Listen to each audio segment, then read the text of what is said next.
thought I'd do kidneys for supper. What? Why? Oh, I don't know. Just saw these lamb kidneys in the butcher's windows and a little voice in my head went, yum. Well, a little voice in my stomach just went, yuck. You know I don't like kidneys. I didn't know you don't like kidneys. We've never had kidneys. Yes, that's why. Well, if I knew you didn't like kidneys, would I have bought kidneys?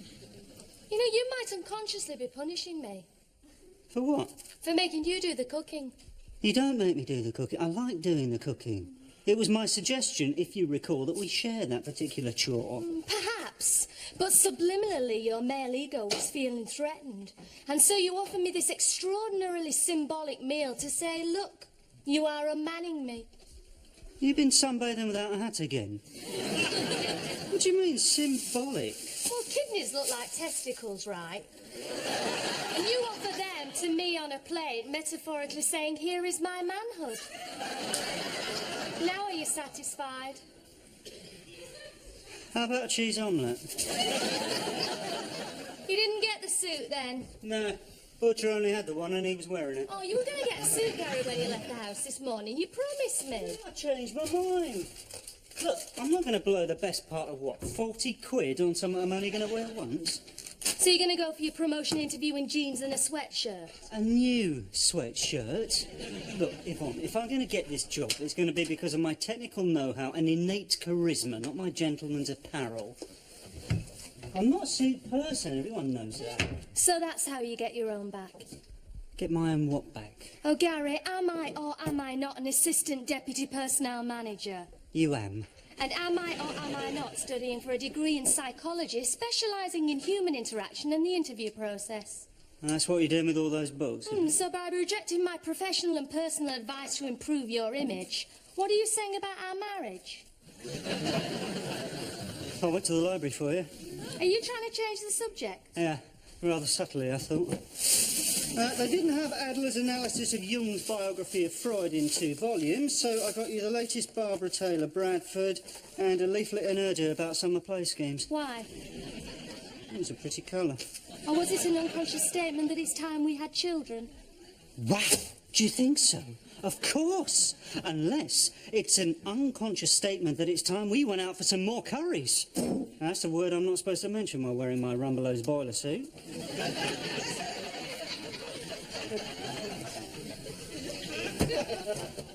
Do you think I'm going to get this job, then? I don't know. But am you or am you not Deputy Assistant Vice Personnel Manager? I'm clerical and administrative. I don't concern myself with people who wear overalls. And anyway, I've been the last person to tell. Tell what? I haven't had the interview yet. Exactly, so calm down.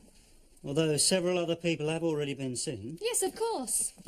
So, if one was head and shoulders above the rest, there'd be gossip around the photocopier, would there not? The photocopying room is as quiet as a grave, I promise you. So you haven't heard anything at all about the competition? I have heard one thing. What? They all wore suits.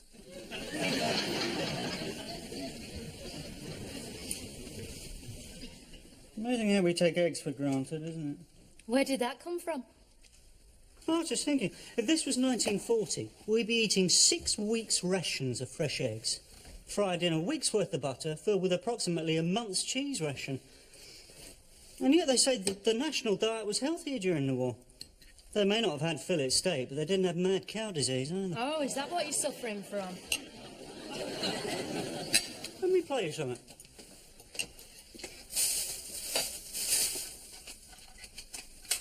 Won't be a trick.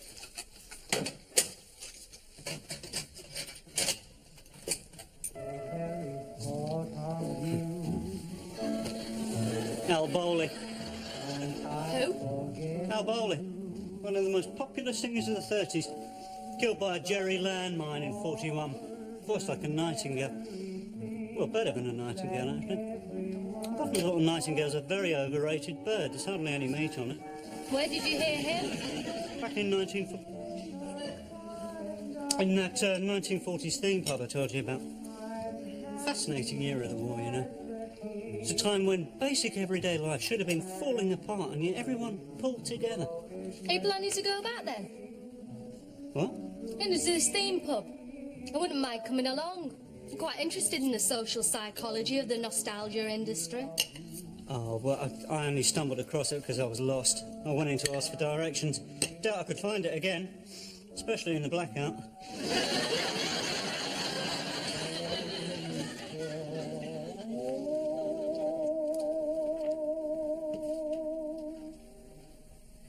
And I know my mind really did leave my body, Marty, because I was hovering above myself and I saw my roots were growing through, right on the very top of my head.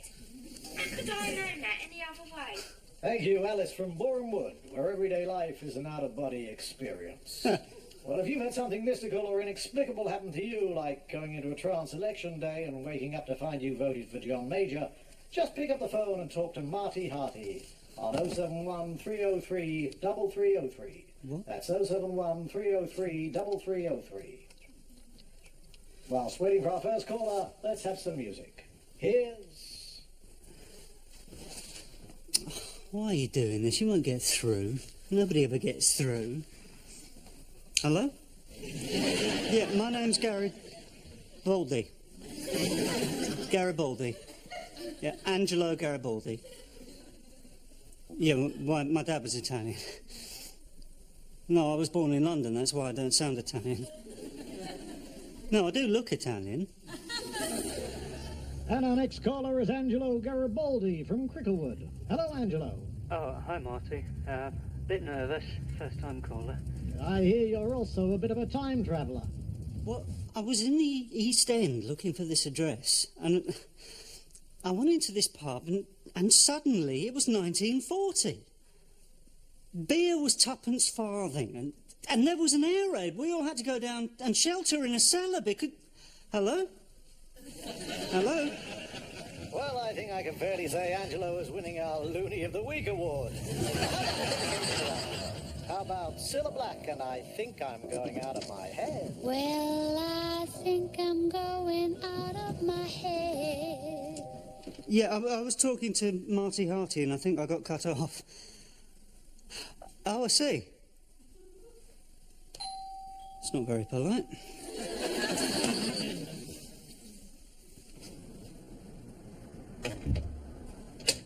Hello.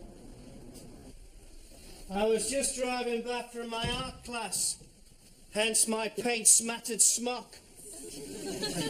And I just thought I'd drop in. Angelo. Well, you were listening to... Yeah, I was just bored. I thought I'd wind him up, you know. I never liked that Marty Harty. He only has people on the show so as he can make them look stupid. Sometimes it's not very difficult, is it? Do you want a drink?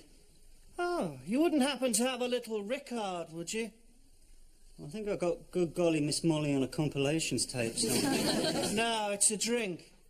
You know, like Pernod. Tastes like aniseed balls, as imbibed by the great French Impressionist painters. Oh, see. No, I think Toulouse-Lautrec finished off the bottle last night. I'll have a can of lager then.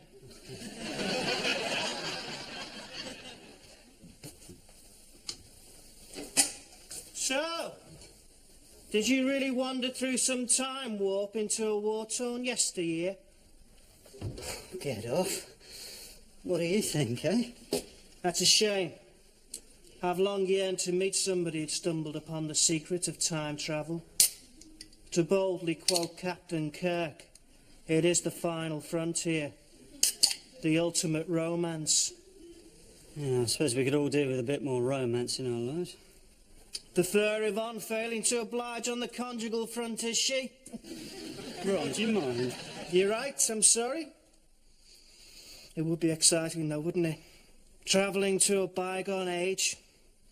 If you could go back in time. Yeah, well, I promise you I can't, all right?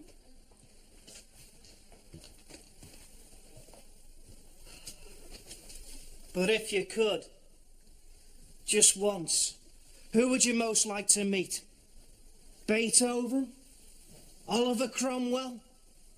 George Best?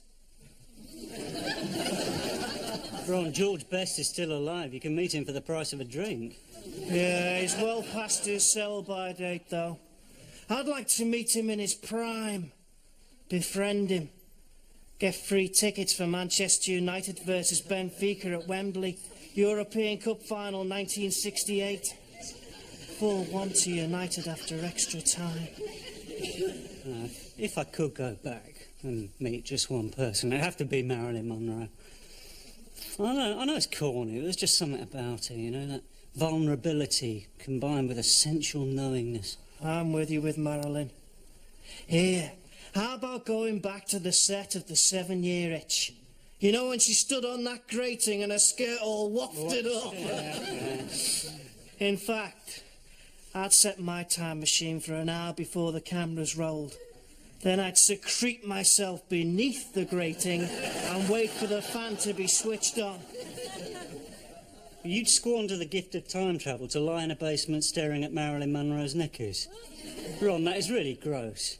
Yeah, well, men were allowed to be gross in those days, before women's lib. And anyway, it's just a fantasy, isn't it? Yeah, of course. I mean, how can you go back to a time before your own birth, eh? Oh, well, that depends on whether you think of time as a straight road or a winding river. You care to elaborate?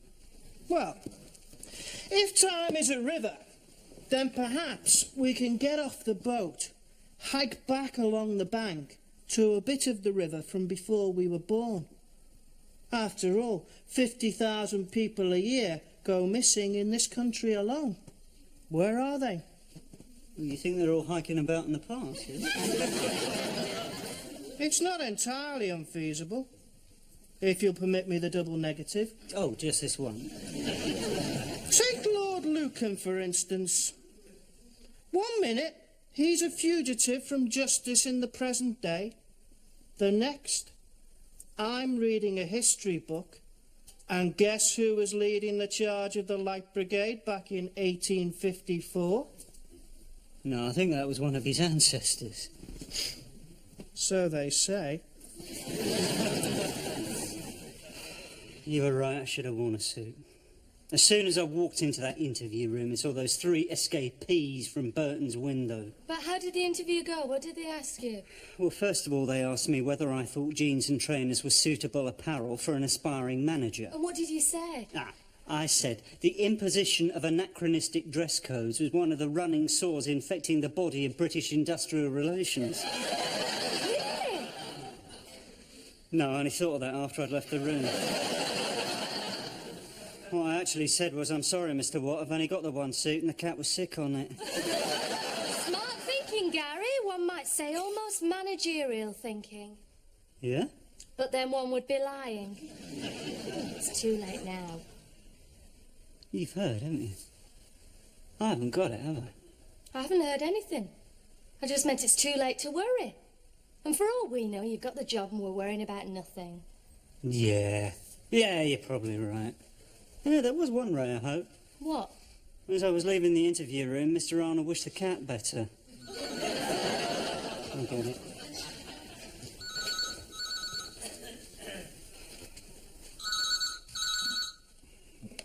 Cricklewood Cat Hospital.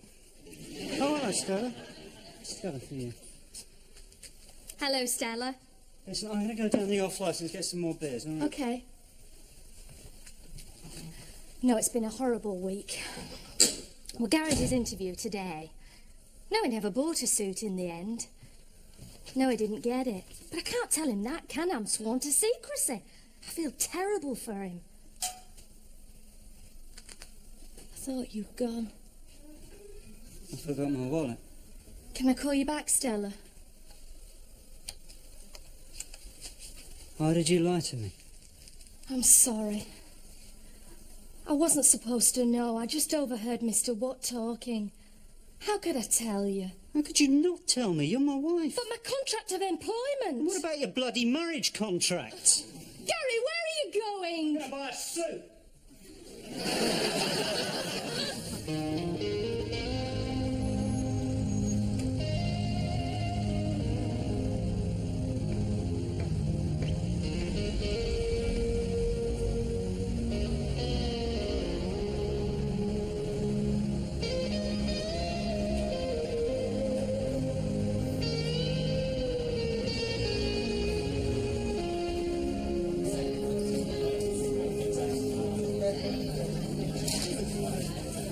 Would this fit me?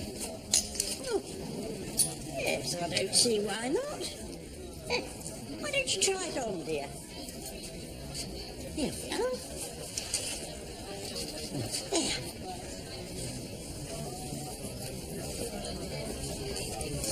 Oh, yes. Very nice, dear. Can I try on the trousers, son? Yes, go in there.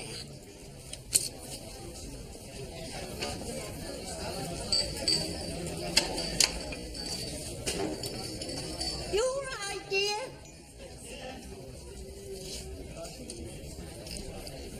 Can I give you a hand? Oh.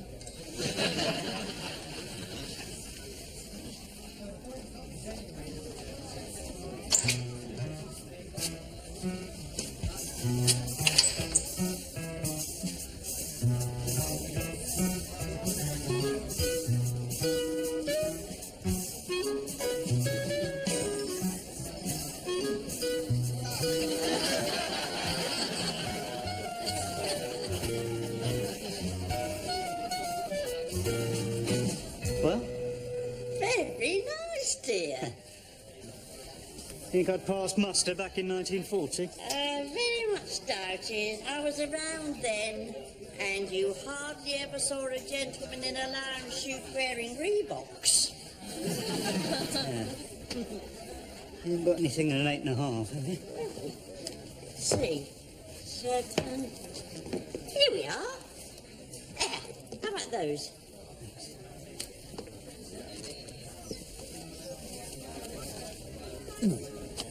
Yeah, they're a bit tight. They just need breaking in. After 50 years? Well, they'll do, I suppose. And it's all authentic 1940s. Of course it is, dear. My uncle was wearing that suit the day he was shot as a spy. They've had it invisibly mended, so don't worry. So, how much for the lot? £25? Excellent. Oh, Do you know where I can get any money? oh, yes, there's a cash dispenser down the road. No. Period money. Tanners, threepenny bits, half crowns, that sort of stuff. Oh, well, yes, Sissy over there, she's got a lot of old coins. Are you an amateur theatrical? No. I'm a time traveller.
Ruby, try it.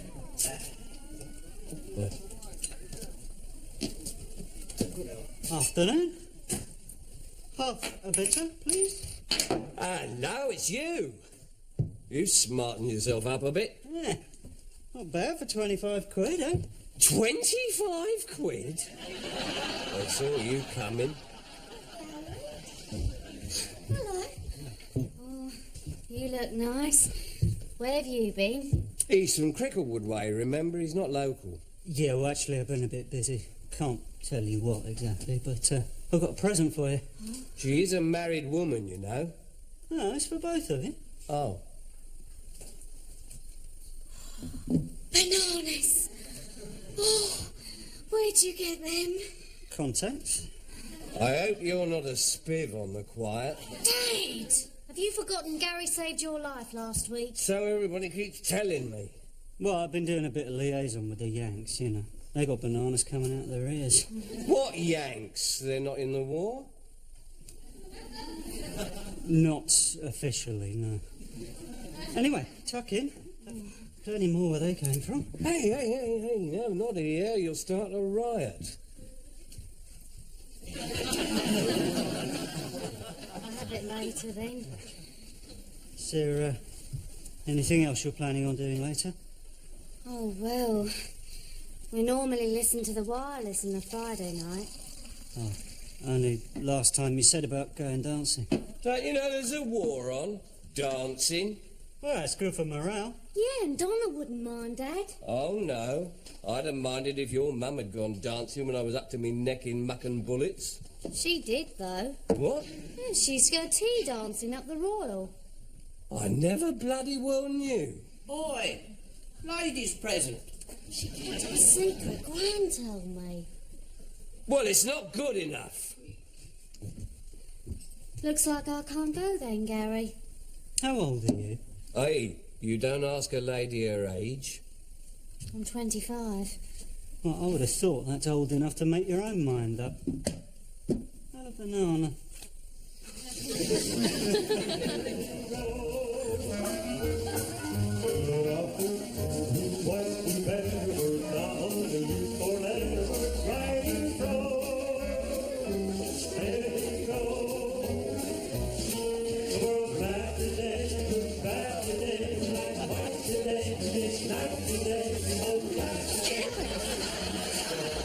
What are you doing?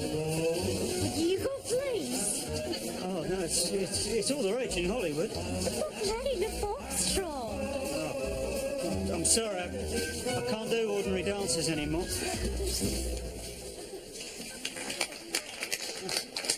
Thank you. Fancy a drink? Yeah. What do you mean you can't do them anymore? Oh, it's just a bit of an accident I had in the States. What would you like? Oh, a gin and it, if they've got any here. Can I have a gin and it and a lighter? I didn't know you smoked. Oh, well, I'll go on in front of Dad. He thinks it isn't ladylike. But they're very bad for your health. Do me a favour, who told you that? Hey, you mark my words, one day they'll put health warnings on the packets. Anyway, everyone knows they're good for your nerves, and there is no point worrying about a cough carrying you off when a bomb could land on top of you any second. I suppose. Oh, sorry. Have you got a light? Yeah.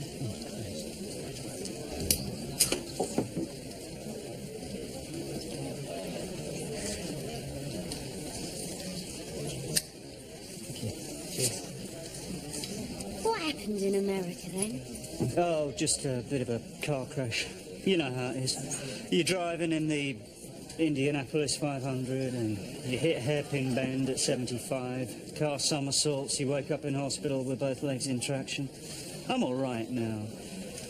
Took 6 months to learn how to walk, but can't do the dances, except the slow ones. You sure you're not pulling my leg? No, really. Like I say, I'm all right on the slow ones. I knew it. You're just looking for an excuse for a smooch. Oh, I'm sorry, Gary, but... But you're a married woman, I know. 11's eight, please. 11.8? God, they know how to charge it, don't they?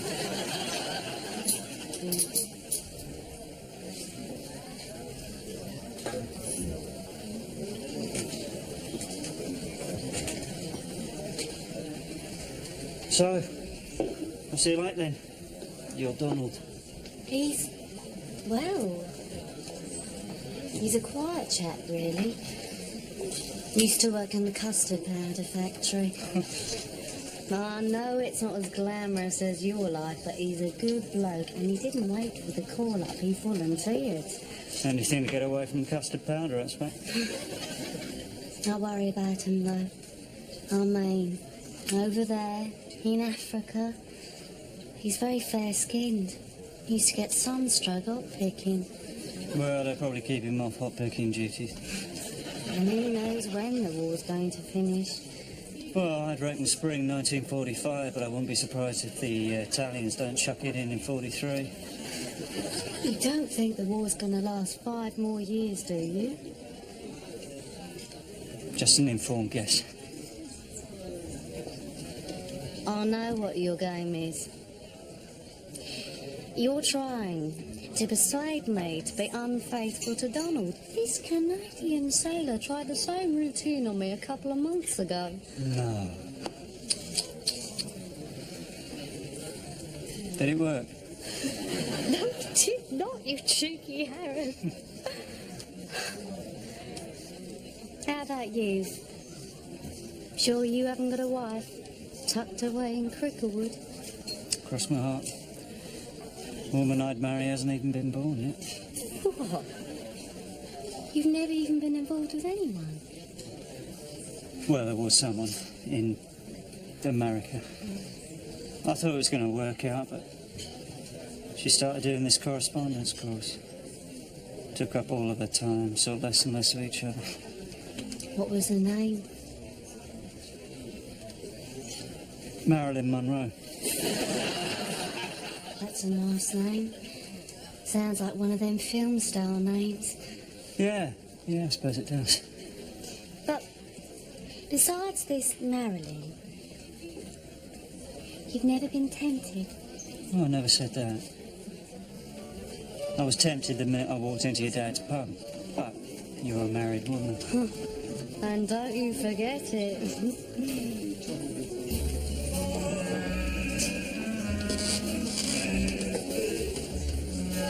Are you going to ask me out for a dance then? Thought I wasn't allowed any slow ones. No, I've changed my mind. Woman's privilege.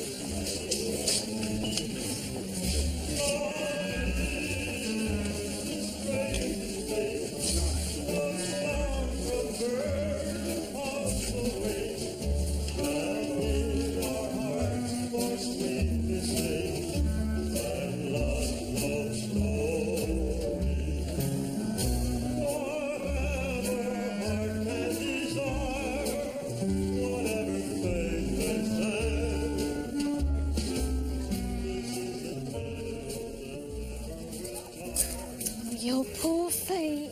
Oh, it was worth it. I'm walking on air, really. I have often walked down the street before, but the pavement always stayed beneath my feet before. Gary, that's lovely. Is that one that you wrote? Yeah, it just came to me on the tram. I'm not sure the tune's right. Oh, I love the tune. Gary, I've had a terrific time. Yeah, me too. 'Cause, well, life hasn't been much fun lately. Me neither. Got turned down for a job. Really? You? How? Can't say. Very hush-hush. Oh. No, I'm surprised you haven't been called up to do concert parties for Enso. Well, that was a job I didn't get. On account of the dancing. Still, you did all right on the slow numbers.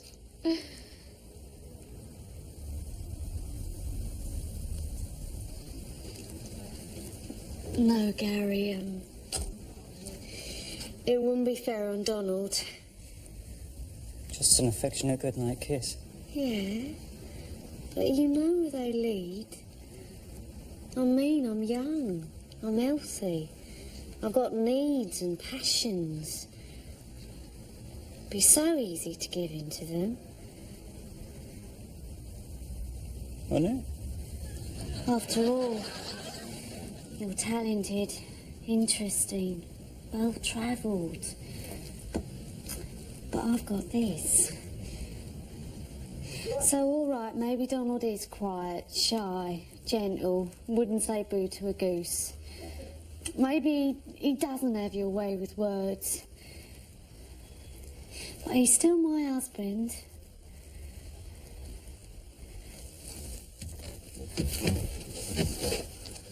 What the bloody hell do you think you're doing with my wife?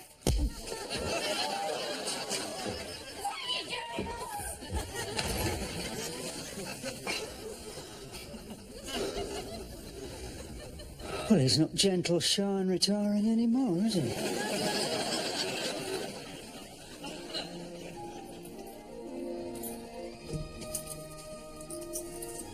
What's happened to you? Why, do you care? Gary, of course I care. What's happened? Well, you remember that theme pub I told you about where the landlord fell down the open trapdoor and banged his head, stopped breathing, I had to give him the kiss of life? How could I forget? Yeah, well, I was just passing it. You said you'd never find it again. Well, I was wrong, wasn't I? Anyway, I popped in. I was made very welcome. It made a pleasant change. Then they got very busy. I offered to help out behind the bar and didn't know the trapdoor was open. And now you want me to give you the kiss of life? No, that won't be necessary, thank you.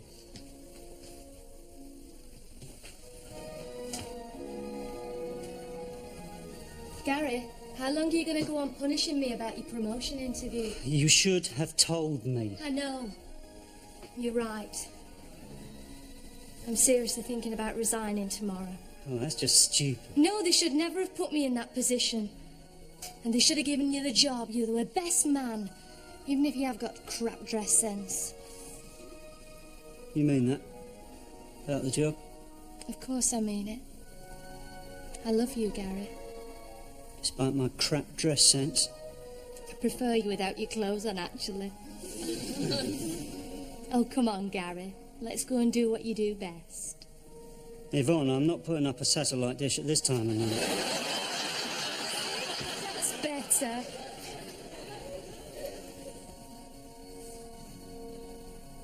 Go.